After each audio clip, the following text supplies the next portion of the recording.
segunda consecutiva no Brasileirão. E jogando bem. Até a gente entrar no estúdio, estava acompanhando boa parte do jogo. O Vasco dominou as ações, sofreu uma virada, saiu na frente com o Luiz Fabiano. A gente vai ver daqui a pouco aí os melhores momentos, vamos analisar um pouquinho mais. Mas é uma vitória para encorpar um time que ficou mais veloz. O Nenê entrou no segundo tempo, fez o gol, que a gente vai ver o gol da virada, porque o Vasco sofreu uma virada e virou de novo dentro da partida. Mas é um Vasco mais rápido, com Douglas cadenciando esse jogo e acelerando com o Matheus Vital, que entrou na vaga do Nenê. O Nenê entrou hoje no segundo tempo.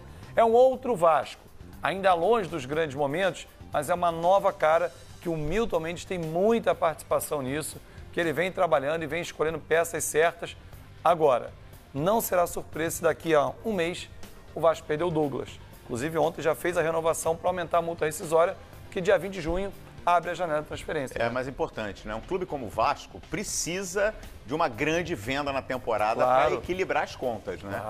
Claro, a gente gostaria muito de ver os nossos grandes talentos aqui no futebol brasileiro. E esse menino joga demais, hein, o Douglas, né? É muito bom jogador. Agora, a economia não só do Vasco, a economia dos clubes brasileiros hoje dependem, né?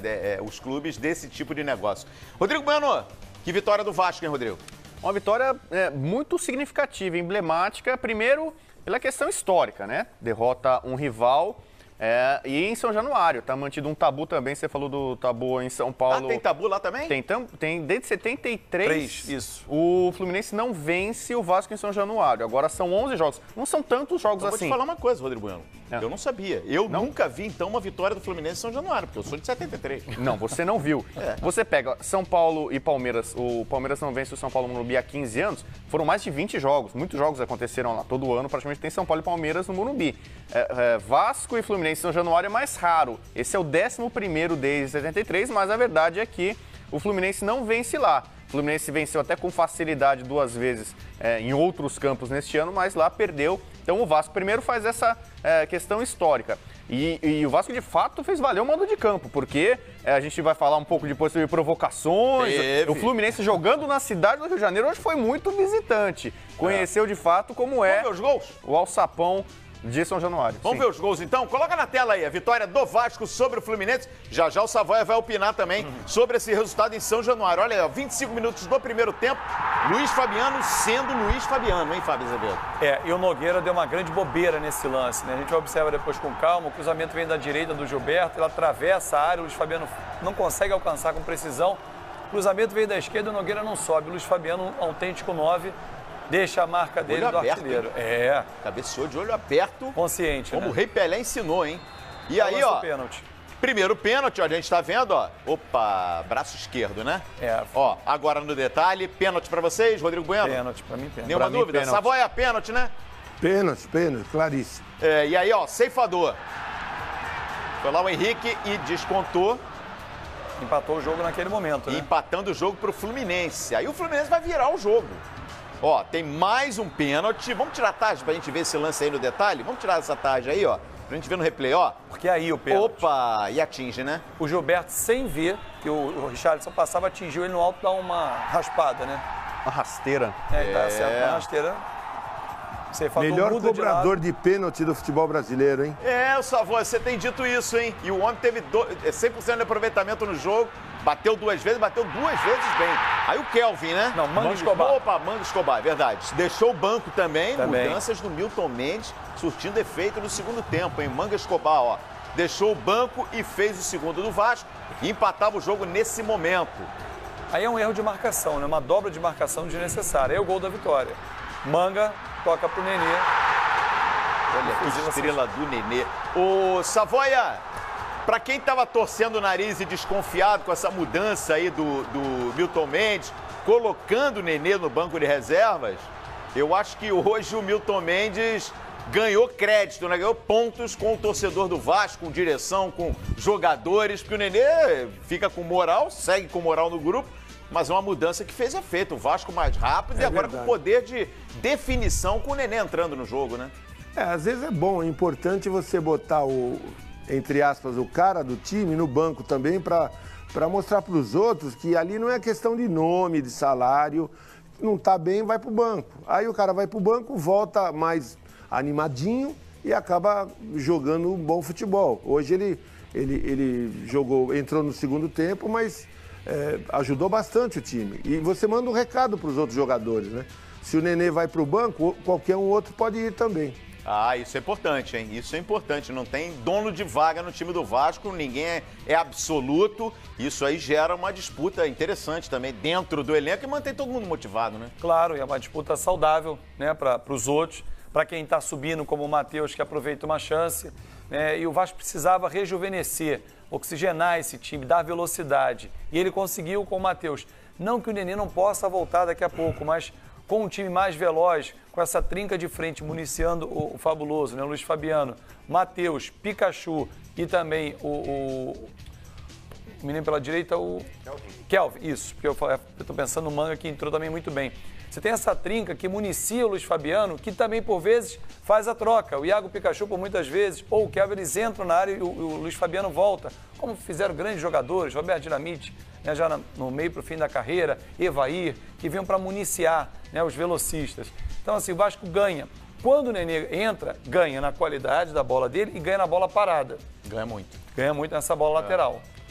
Ô, Rodrigo Bueno, é muito cedo, porque o Vasco, antes de começar o Campeonato Brasileiro, muita gente, não, o Vasco vai entrar no campeonato para não cair. É muito cedo, depois dessas 2 vitórias consecutivas, já imaginar algo maior para o Vasco no Brasileirão? Ah, é muito cedo ainda, né? O Vasco venceu 2 partidas em São Januário, onde normalmente ele é favorito contra quase todo adversário. É bom lembrar que na estreia foi desastrosa, 4-0 contra o Palmeiras, aí uma outra circunstância, enfrentando o campeão brasileiro. E o time mudou, por exemplo, a zaga hoje, Paulão e Breno. 2 reforços, talvez não sejam os zagueiros dos sonhos do torcedor vascaíno, mas já é melhor do que, por exemplo, o Jomar, né? Então, em relação à partida de estreia, que foi tenebrosa, a situação começa a melhorar. Os 2 gols que o Vasco sofreu foram de pênalti, né? E aí pode ser colocar um pouco na conta de vacilo, acidente de trabalho. A zaga com bola rolando não foi vazada. Então o Vasco melhor defensivamente, embora tenha tomado 2 gols. E tem algumas variações interessantes. Primeiro, você vê o primeiro gol do Luiz Fabiano, que ele está ali como centroavante fazendo o papel dele, mas o Milton Mendes fez uma inversão nos atacantes de beirada, né? Pikachu, primeiro que é um lateral, já foi uma boa invenção. Já no primeiro momento, o Milton Mendes adiantou o Pikachu, ele é muito mais ala do que lateral, botou ele à frente. Aliás, o que o Zé Ricardo vem fazendo no Flamengo com o Trauco e com o Rodinei. Exatamente. Então o Pikachu, você sabe que ele tem muita velocidade. Então, por exemplo, sem o Nenê, os jogadores de velocidade dão uma outra cara, um outro gás pro time do Vasco. Tem gente que já tá começando a pensar, pô, mas com Luiz Fabiano e Nenê, como é que o Vasco vai puxar contra-ataque? Cadê a velocidade?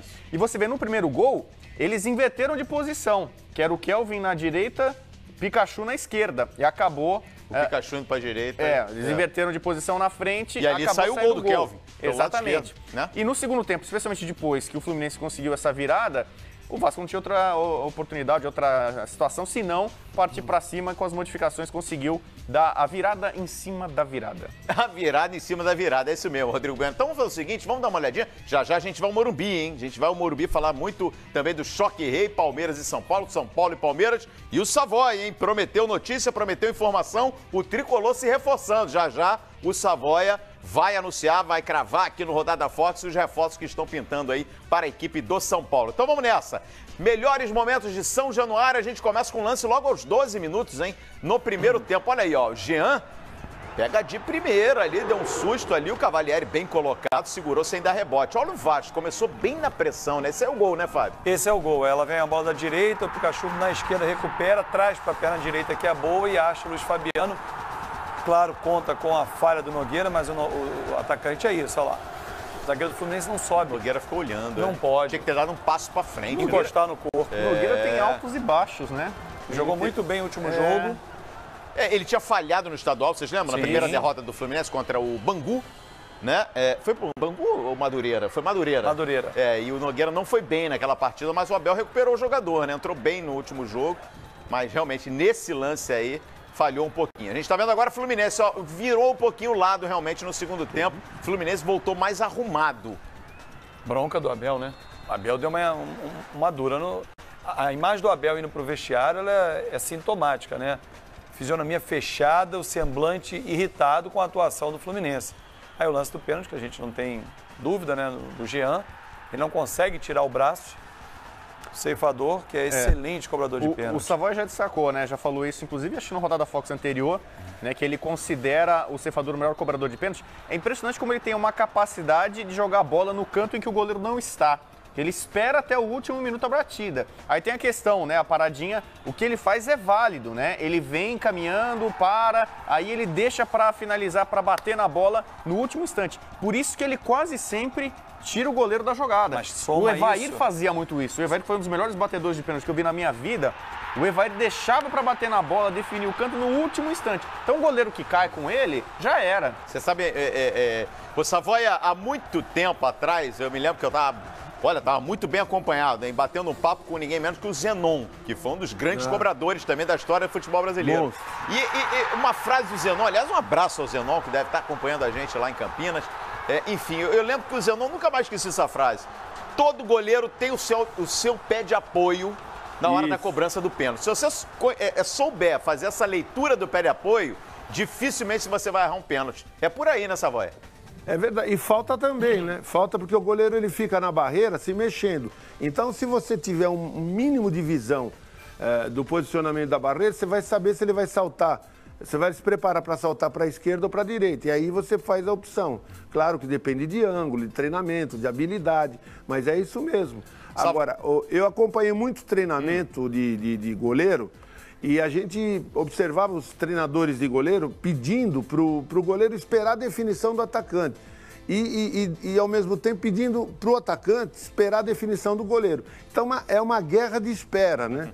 Então, às vezes, quando o cara bate com um canto definido, não precisa esperar. Mas o cara que espera o goleiro, se o goleiro não se mexe, complica para o atacante. Ô, Savoia, já aproveitar o gancho aí contigo, nesse pacote do início do Brasileirão, acima ou abaixo da expectativa, no seu pacote aí, Fluminense e Vasco nessas 3 rodadas?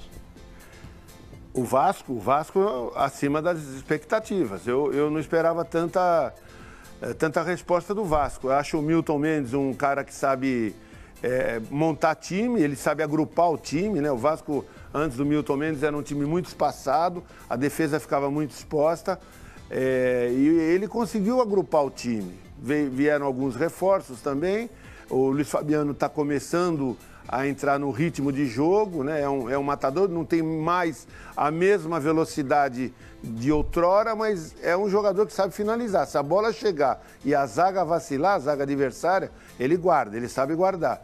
E o Fluminense está na expectativa. Hoje é um jogo, um clássico.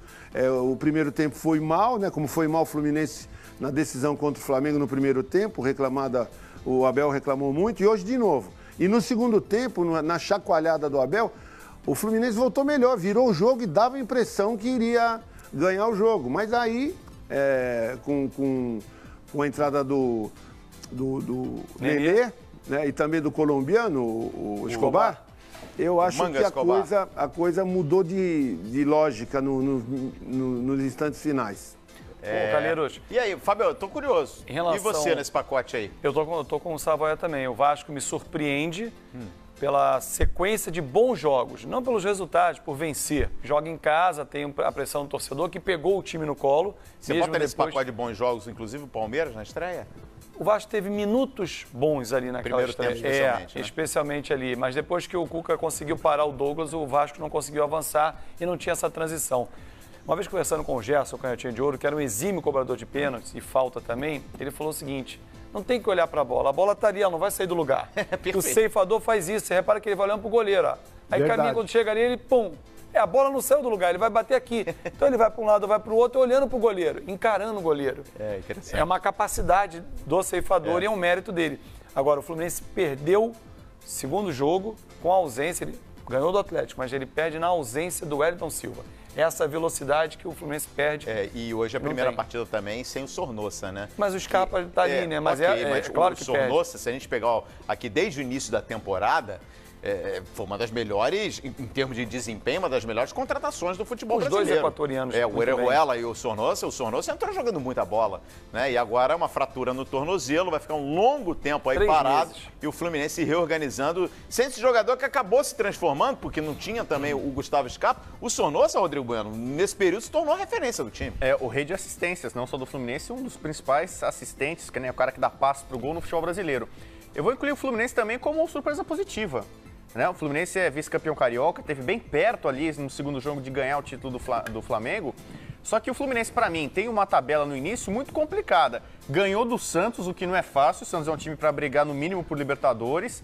Ganhou fora de casa do Galo, que é um resultado, se não surpreendente, porque é um clássico nacional, mas é muito difícil com o elenco que tem o Galo. O Fluminense foi lá e ganhou. Então, se você pegar em 3 jogos muito complicados, cascudos, o Fluminense fez 6 pontos. Perdeu um clássico em que ele era visitante e que o Vasco fez valer o mando de campo. O jogo não foi no Newton Santos, não foi no Maracanã, foi em São Januário, maior parte da torcida do Vasco, pressão total. Então é algo absolutamente normal. Afinal, desde 73 o Fluminense não vence ali. Então não ganhar do Vasco em Januário é algo normal. Então eu ainda acho que o Fluminense no cômputo geral tá bem, né? Um campeonato bastante aceitável. E o Vasco de fato se recuperou. 2 jogos, lembrando, um pouco relativizando, o Vasco jogou muito bem contra o Bahia, mas o Bahia com um time alternativo, né? O Bahia focando na Copa do Nordeste, que ele foi campeão. E dessa vez contra o Fluminense não tem mimimi, não tem desculpinha não. O Vasco com bem mais dificuldade, aí quase que no finalzinho da partida conseguiu a virada. Então os dois para mim estão bem. Aliás, o futebol carioca venceu, os 4 grandes venceram na rodada anterior, que não acontecia desde 2012. Dessa vez não dá, né? Todo mundo vencer, porque tem o clássico, né? Tem um confronto direto. Mas então eu acho que o futebol carioca tá animando nesse começo de campeonato. Vamos muito aguardar. Cedo, mas promissor. E já, viu, gente? A gente vai a São Januário.